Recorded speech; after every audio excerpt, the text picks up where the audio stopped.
Psalm 19. Yahweh, the Son of Righteousness. For the choirmaster, a psalm of David. The heavens declare the glory of God. The vault of heaven proclaims his handiwork. Day discourses of it to day, night to night, hands on the knowledge. No utterance at all, no speech, no sound that anyone can hear.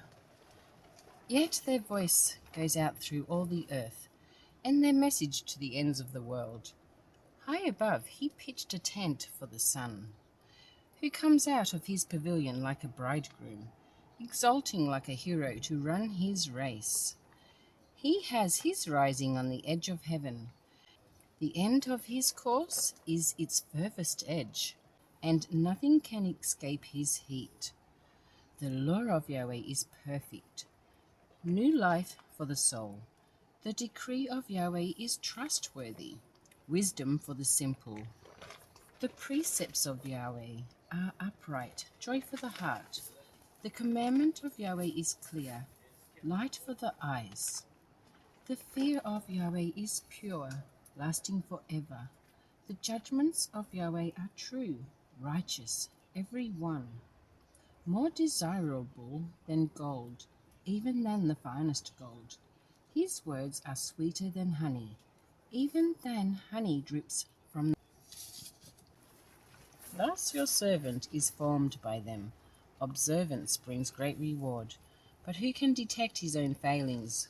Wash out my hidden faults. And from pride preserve your servant. Never let it dominate me. So shall I be above reproach, free from grave sin. May the words of my mouth always find favor, and the whispering of my heart in your presence, Yahweh, my rock, my redeemer. I usually like to find interesting things in scripture, and this one here, dawn, with the capital D. Now that's an interesting one to me. We'll find that in Isaiah as well. The capital D for dawn. You may find that dawn sometimes, most of the time, just should have a small d. But when it's the capital D, that's something other. In my research, anyway, I'm on about Psalm 19 at the moment, so that's where I'm stopping. Okay, well, I'm just going to upload that one. Okay, so this one here is 89, 36. His dynasty shall last forever. I see his throne like the sun, enduring forever like the moon, that faithful witness in the sky. Wow, well, I didn't know I was going to read the faithful witness in the sky. My next video is going to be about the moon. So that's a great one.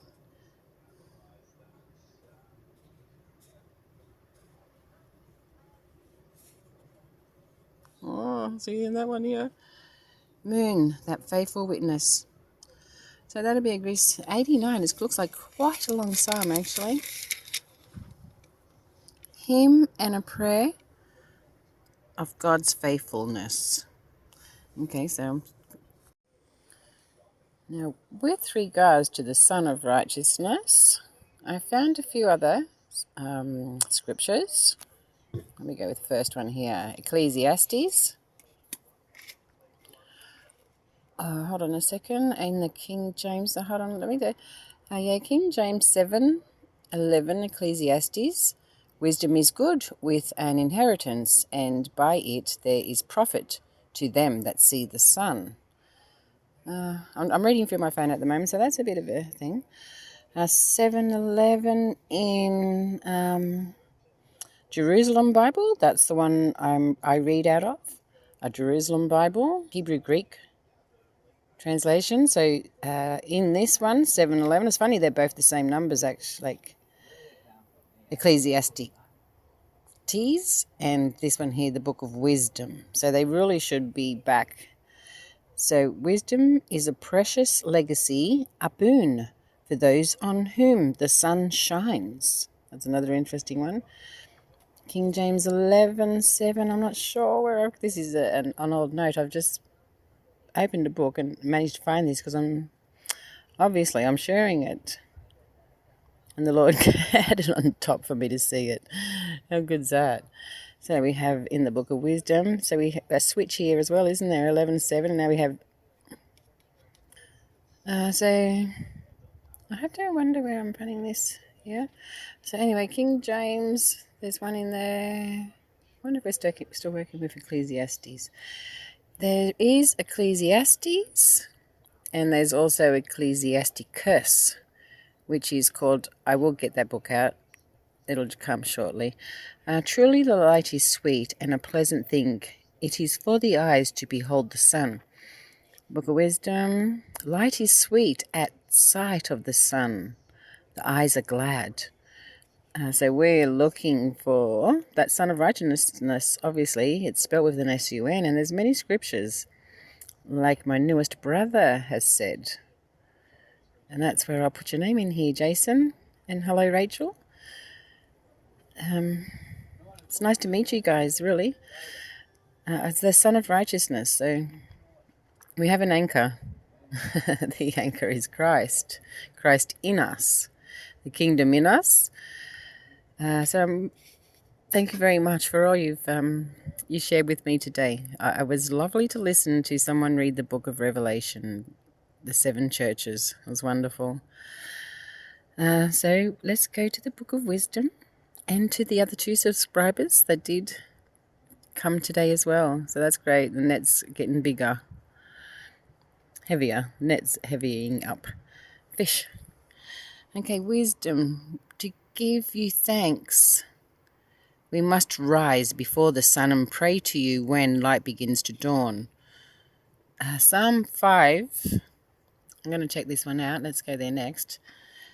For at daybreak you listen for my voice, and at dawn I hold. Is there something on the back?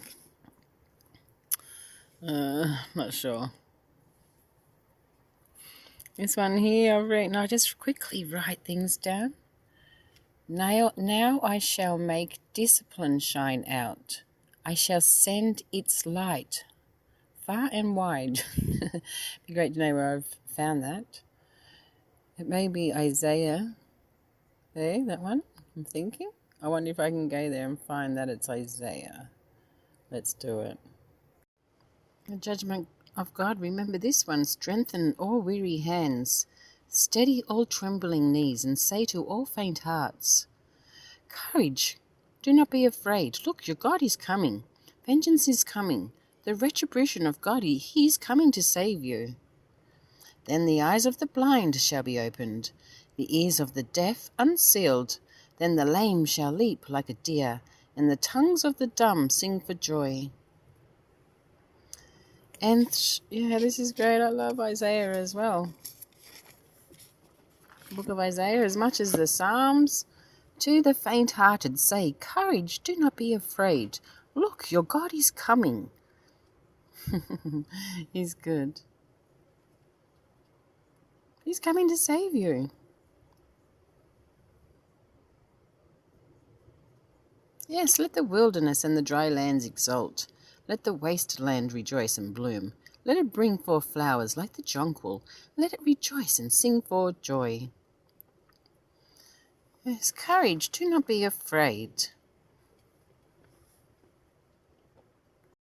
No lion will be there, nor any fierce beast roam about it, but the redeemed will walk there, for those Yahweh has ransomed shall return. They will come to Zion, shouting for joy, everlasting joy on their faces. Joy and gladness will go with them, and sorrow and lament be ended. Here is the Lord Yahweh coming with power, his arm subduing all things to him. The prize of his victory is with him. His trophies all go before him. He is like a shepherd feeding his flock, gathering lambs in his arms, holding them against his breast, and leading to their rest the mother ewes.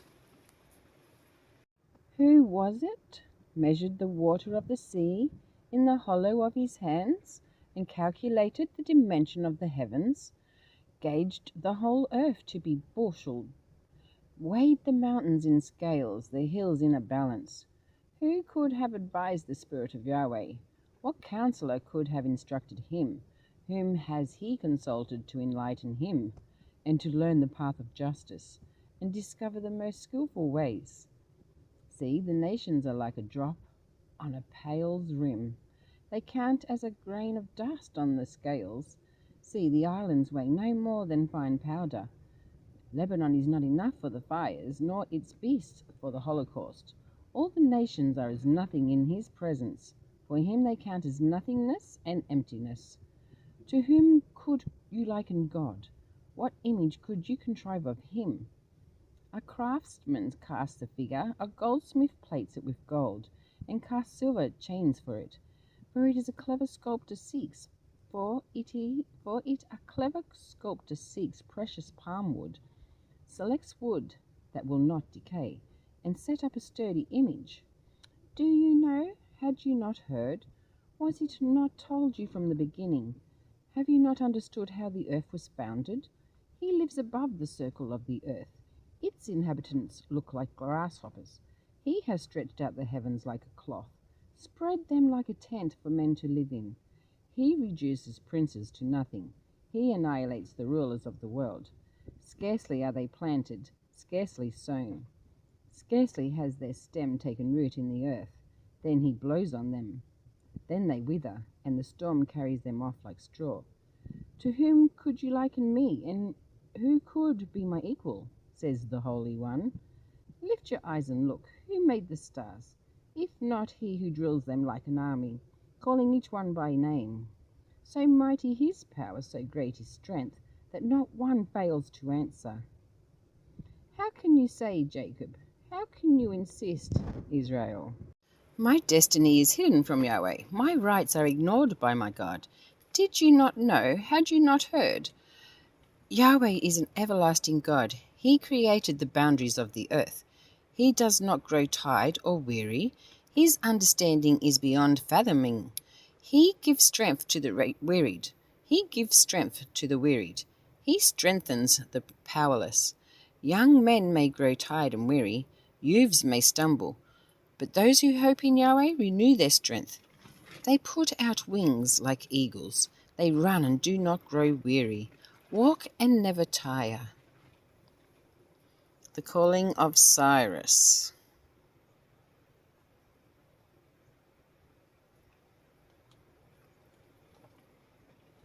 That would be a quick good read if you want to take a pause moment. That was Isaiah 40. I'm just going to go back to and read the beginning of chapter 40. The calling of the prophet. Console my people, console them, says your God. Speak to the heart of Jerusalem and call to her, that her time of service is ended, that her sin is atoned for, that she has received from the hand of Yahweh double punishment for all her crimes. A voice cries, prepare in the wilderness a way for Yahweh. Make a straight highway for our God across the desert. Let every valley be filled in, every mountain and hill be laid low. Let every cliff become a plain, and the ridges a valley. Then the glory of Yahweh shall be revealed, and all mankind shall see it. For the mouth of Yahweh has spoken. A voice commands, cry, and I answered, what shall I cry? All flesh is grass, and its beauty like the wild flowers. The grass withers and flower fades when the breath of Yahweh blows on them. The grass is without doubt the people. The grass withers, the flower fades, but the word of our God remains forever. Go up on a high mountain, joyful messenger, to Zion. Shout with a loud voice, joyful messenger, to Jerusalem. Shout without fear. Say to the towns of Judah, here is your God. Here is the Lord Yahweh coming with power, his arm subduing all things. The prize of his victory is with him. His trophies all go before him. He is like a shepherd feeding his flock, gathering lambs in his arms, holding them against his breast and leading to their rest the mother ewes. And then we went on to the majesty of God. The first song of the servant of Yahweh, part 1. He is my servant whom I uphold, my chosen one, in whom my soul delights. I have endowed him with my spirit, that he may bring true justice to the nations. He does not cry out or shout aloud, or make his voice heard in the streets. He does not break the crushed reed, nor quench the wavering flame. Faithfully he brings true justice. He will neither waver nor be crushed until true justice is established on earth. For the islands are awaiting his law. That's true. For the islands, Australia is an island. For the islands are awaiting his law.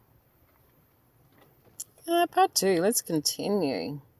Thus says Yahweh, thus says God, Yahweh, he who created the heavens and spread them out, who gave shape to the earth and what comes from it, who gave breath to its people and life to the creatures that move in it. I, Yahweh, have called you to serve the cause of right. I have taken you by the hand and formed you. I have appointed you as covenant of the people and light of the nations, to open the eyes of the blind, to free captives from prison, and those who live in darkness from dungeons. My name is Yahweh. I will not yield my glory to another, nor my honor to idols. See how former predictions have come true. Fresh things I now foretell. Before they appear, I tell you of them. Hymn of Triumph. I will leave this one and I will come back to this one, the next video, after the next video, and then, yes, I'll be back. I hope you'll have a lovely day or evening, no matter where you're at. No fear, Jesus is coming. Thank you for listening.